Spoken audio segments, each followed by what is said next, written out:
Because he a good boxer. Like, that's one way I look at y'all two as the best in the division. How?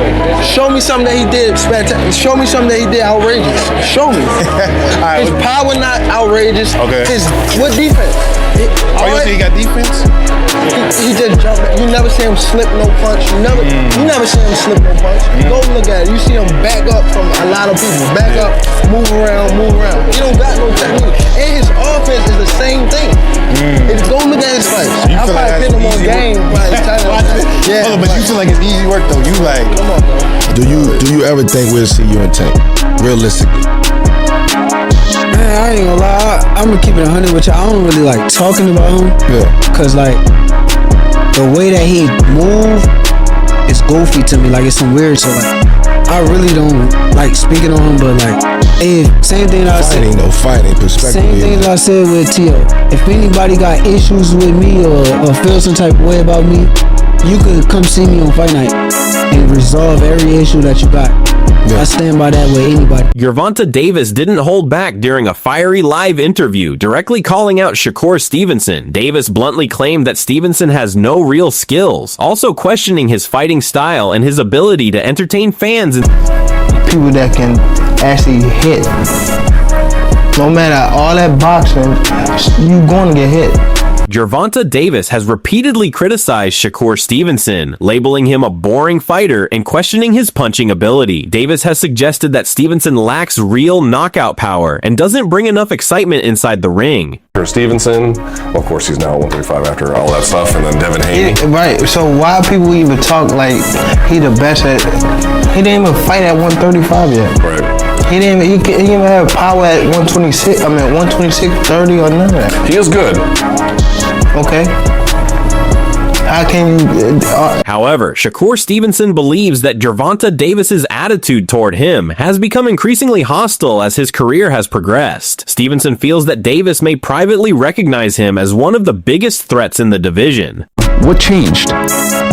Competition. As you get older, you start to know what competition is, and he kind of looked at me like I feel like I was a threat, which is rightfully so. Like I don't blame him for the way that he looked at me, but it is what it is. It's two guys that just want to be the best in our sport, and we were ready to lay it all on the line. Did he say to you like, "Yo, I don't want to be friends," or we can't, or is it just like a gradual thing where it started to become more distant?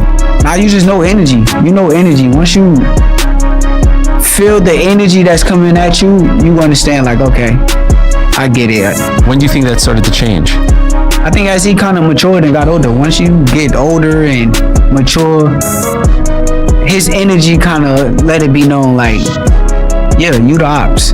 We gotta fight. Many analysts have also argued that even though Gervonta Davis carries devastating knockout power, he may not be able to defeat Shakur Stevenson purely through aggression or power. They compare this stylistic matchup to Deontay Wilder versus Tyson Fury, where technical skill, movement, and ring control were used to neutralize raw punching power.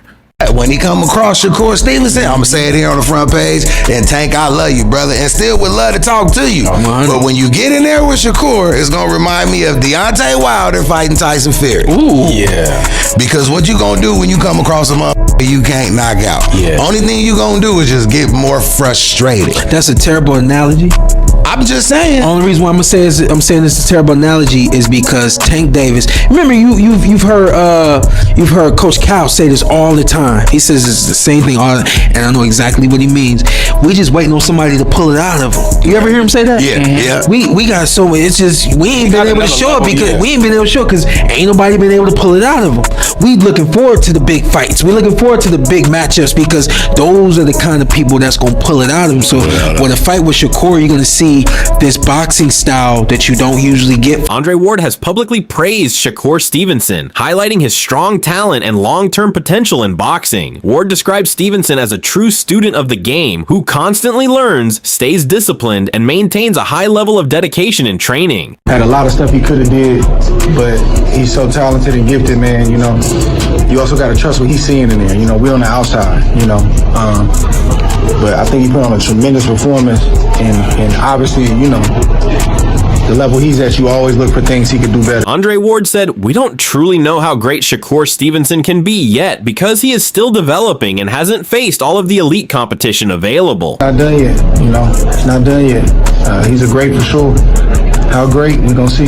He got a lot of, he can box as long as he wants to box because he don't take punishment, and he's a master boxer, you know what I mean? So, just excited for him, man. Happy for him, man. It's hard for me to see my brothers fight when I'm not fighting. That's harder to me than actually fighting because I can't help him. So I'm just happy it's over, man. I'm happy he got the win and get home to them babies. Terrence Crawford explained that Shakur Stevenson has the skill, fight, IQ, and discipline to outbox Gervonta Davis. He pointed out that Stevenson's defensive control, ring awareness, and ability to dictate pace make him one of the few fighters capable of solving the challenge that Tank presents inside the ring.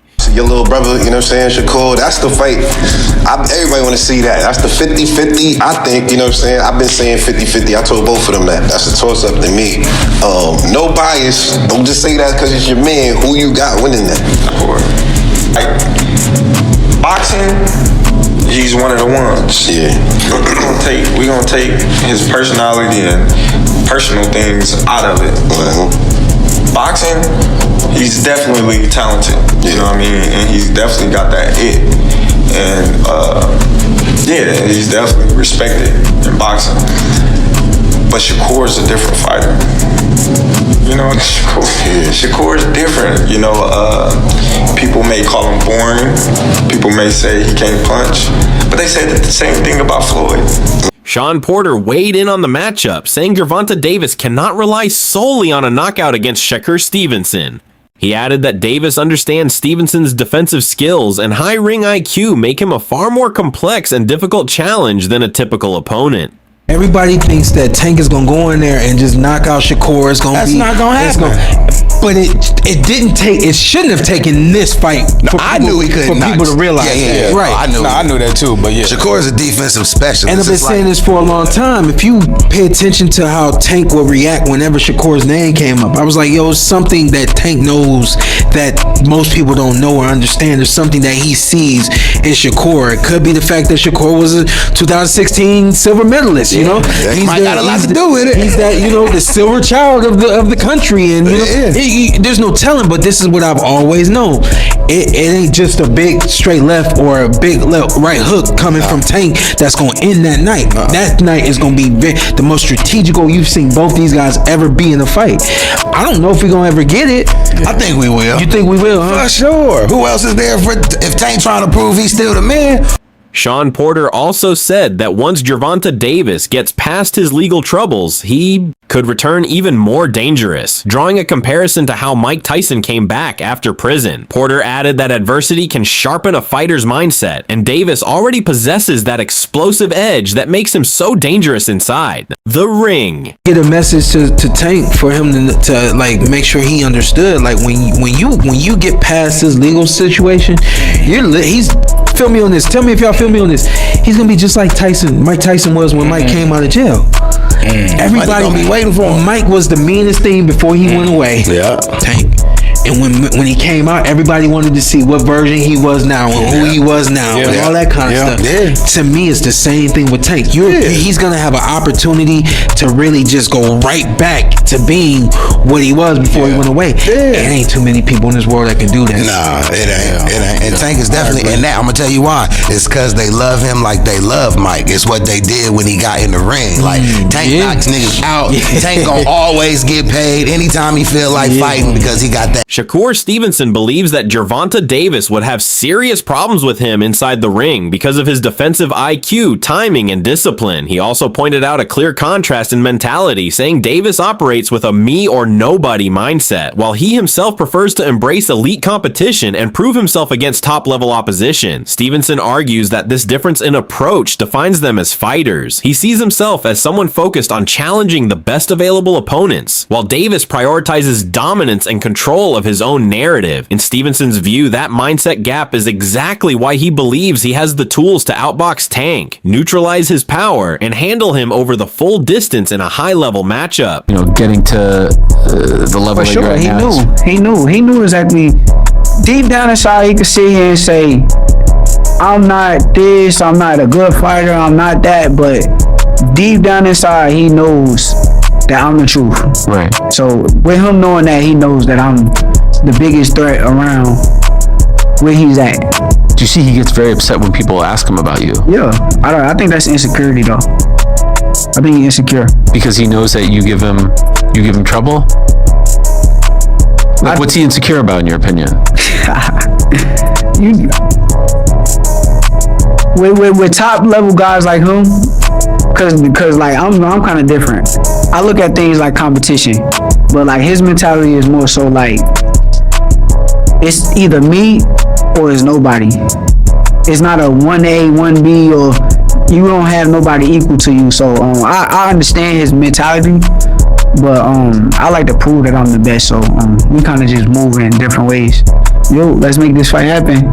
What is the step now that you make, like in terms of trying to get this done? I think the main step is one of us gotta find a way to reach out and try to get the fight to happen. It can't be no little kid shit. It can't be no back and forth, go back and forth. We gotta be grown men and get the fight done. Like, that's how I feel. I would love to talk to him and have a real conversation and make this fight happen, but you know, some guys be kind of egotistic, so I don't know where his ego is at. When's the last time you spoke to him privately?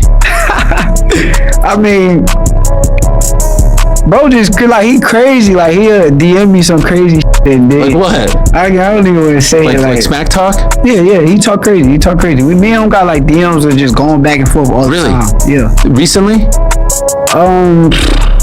Shakur Stevenson has explained that his relationship with Gervonta Davis broke down mainly due to public tension, failed negotiations, and constant back and forth disrespect in interviews and media appearances. He said that early on there was mutual respect, but things changed as callouts increased and discussions about a potential fight never turned into real agreements. Stevenson also pointed out that both camps began reacting strongly whenever the other fighter's name was mentioned, which created distance instead of clarity. Over time, he felt Davis shifted from being open to the matchup to becoming more dismissive. While Stevenson continued pushing for the fight, he believes the rivalry became more about perception and ego than actual boxing negotiations, with both fighters often responding through the media rather than sitting down to finalize anything in the ring. The situation has only continued to grow more complicated. See that. Me versus Tank. Yeah, so it's like, with him, with his pride and like his ego, it's hard for him to even, you know, want to get on the phone with me, want to reach out or